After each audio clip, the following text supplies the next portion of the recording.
boy Hip Hop Show, DJ Cap. This Saturday night it goes down. It's going down. We got my girl Straight with the Dirt Entertainment News in the building, and the studio is full of guys. And we got JBizzy. Did I get it right? JBizzy. Yeah. JBizzy. It's JBizzy. Like I'm busy all the time. JBizzy. All the time. Alright, JBizzy in the building. Letharrio is in the building for all my brothers on lockdown. Letharrio is in the joint tonight. He's in the building. He said it's been a year ago since we was on the radio. I didn't realize it was that long, and I know he's been doing a lot of things in this last year. We're gonna talk about all the things that he got going on, because a year ago I think he just had a little corner in his mom's house, you know, just trying to drop some. Anyway, he blown up like Nitro, and they got a young new artist in the building. He goes by the name of what is Marley?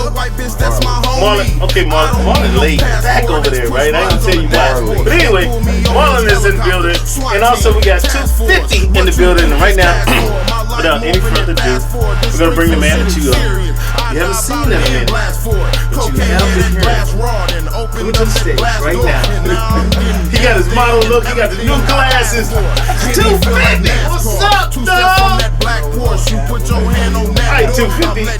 Step up to the mic, man. It's been a minute, man. It's been a minute. You stepped away from the scenes, from the nightclub, the owner of the nightclub. You stepped away and you just been like really quiet. Now, for a promoter that throw parties and do all the things that you do, how do you just step back and just say, you know what? I'm gonna look the whole situation over.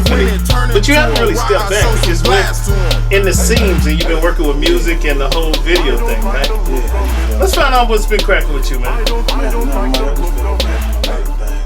know, this year been more like a learning experience, you know what I'm saying? On the real tip. Is just sitting back watching everybody else's moves, you know what I'm saying, man, getting everything together, man. I'm gearing up, getting ready for 2011, you know what I'm saying. I'm gonna set the pace for 2011, you know what I'm saying, for ninjas. So now, we can't say what we want to say, so you know we say ninjas. Alright, now that you step back and like you say, you've just been looking the whole thing over, what's some of the things that you learned since you just like closed the doors on the club? Give me just a few things that you learned that you were like, wow, you know, I didn't know it was gonna be like that, but I really learned from that whole experience, you know, running the club. Because I know personally, as a friend of yours, I know some of the things that you learned, but what's like some of the things that you like, man, you know, I found that out when I did that. Man, you know, they always talk about the whole, you know, political game and the politics play, you know what I'm saying, but you know, you really don't know too much about it till you really get into it, you know what I'm saying, and you really can find out, you know what I'm saying, how ill it really is. You know, at the same time, man, I just learned a whole bunch dealing with people in general, you know what I'm saying, how things are just a little more than what you really expected, you know what I'm saying, so a lot of it just knowing what I can do, the things that's in front of us that we looking to do and stuff, man, I really just had to sit back and really just be like, okay, we need to regroup this, refocus, and come at this in a whole different level, because the ball game that we're trying to play is nowhere near the same ball game that we think we playing, you know what I'm saying? So I just really had to just sit back and see what really going on. There's a lot of snake stuff, you know what I'm saying? That we talk about now, you say that it's snake stuff, but you really don't know how serious, you know what I'm saying, the snakes is and how serious the bites is until you really get the grasp and find out what's going on. Now, as a person that personally know you, I mean, you can get political too.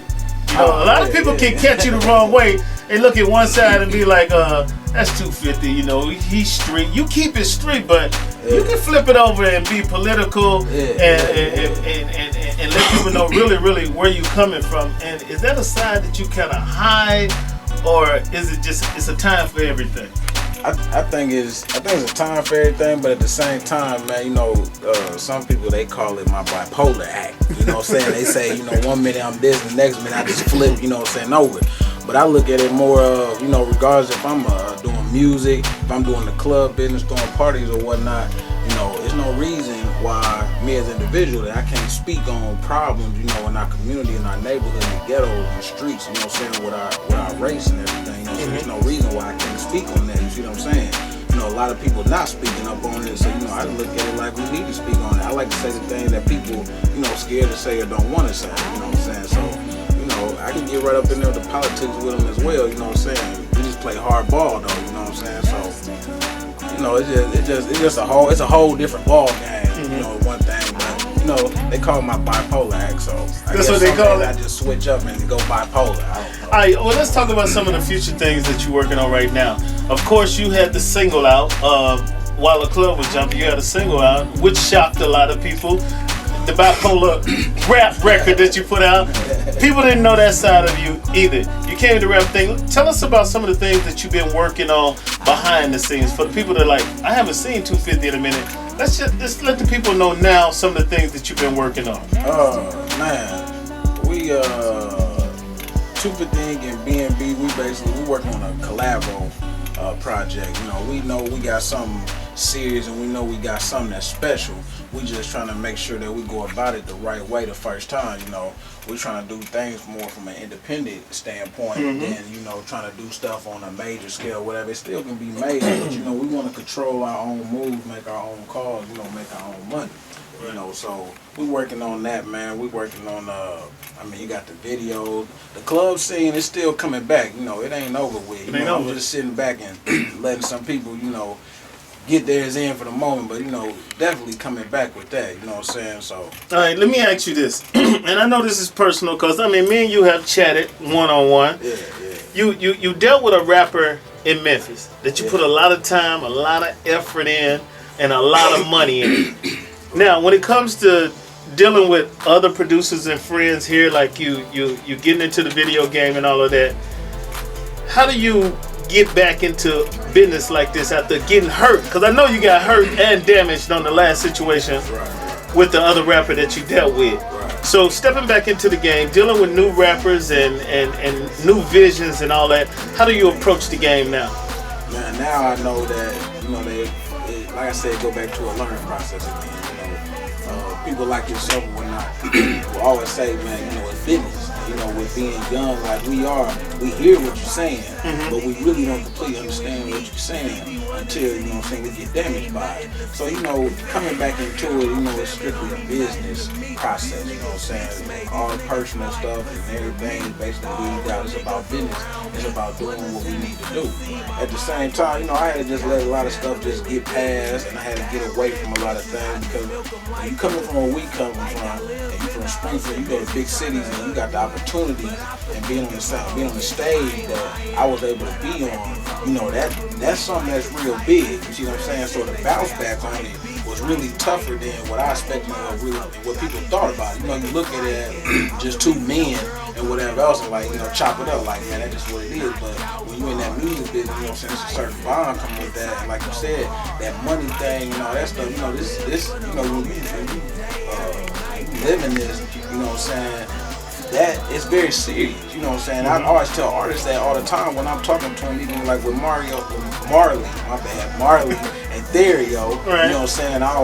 Me and Letharrio might be talking, but Letharrio might be just so hot about something, and I had to tell Letharrio, man, you know, look at it this way. And then at the same time with Marley, I'm at to say, look at it this way, just for the simple fact because it's so easy for the stuff to collide, but at the same time, you know, we gotta know what each other's doing to make things happen. You know what I'm saying? You on the mic, he doing the beats or putting up the money or whatever it is. At the end of the day, it need both of y'all still to get there. You see what I'm saying? Don't nobody just get there because this person or whatever else. Any rapper that done got to a certain extent, man, somebody helped them get there. Anybody who might have got there on the other end, somebody helped them get there. So you gotta respect the game, respect the hustle. Alright, we're gonna take a commercial break. We're gonna come back.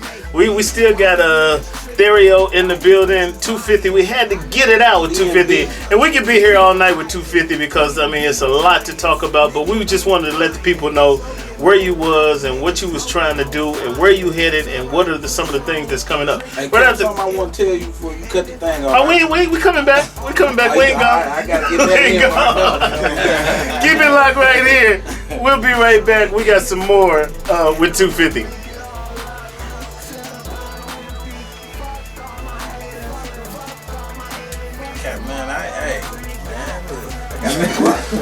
I can't give you props on something, man, because I didn't know, you know, you thinking the field, I didn't know how far the radio station was actually reaching.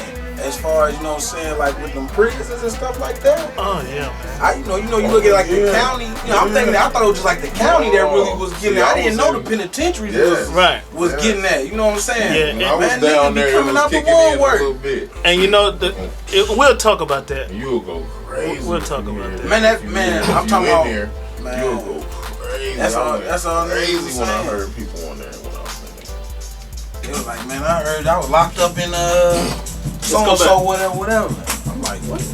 Bad Boy Hip Hop Show. We back in the building. We got 250 in the building. We got a host of other guests in the building, but we took a commercial break now. Back to what was you saying, 250? No, I was gonna say, man, I gotta applaud you, man, for a lot of work that you did and a lot of extra exposure that you gave me that I really didn't understand how far it went. So, you know, I didn't know how far the radio station was going with the penitentiary. You know, I'm thinking it's just the county and whatever else, and I'm always, you know, shouting out the county and whatever.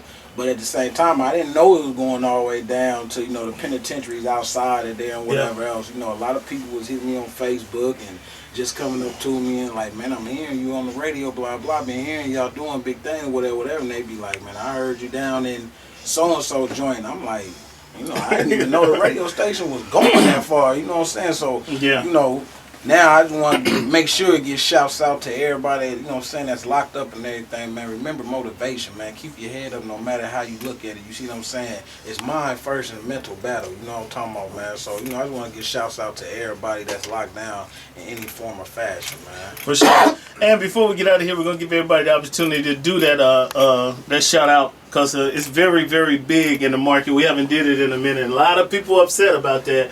But the people that's locked down, you know, what's good about this, and Willow can speak on this also. When we speak to the people that's locked down, a lot of them feel like they've forgotten, and we try to give them hope and let them know while you locked down, learn as much as you can, read as much as you can, and we letting you know we haven't forgot you. When you get out here, start your life over, and just do what it do to get you back where you're trying to get. So. A lot of brothers that get out, when I see them on the street or I run into them in the club or at the store, and they come to me and they say, man, you would help me make it through what I was trying to go through. I mean, that's big. It's big. Looking for that. It's big. Saturday, you know, so that's one place I know I can go and I got love as soon as I walk in the building. Gap in the building. So it's all going down. They ready to fire you up out of there. They already ready to tear the joint up from how I hear it. All right, 250. We're going to check in with Letharrio.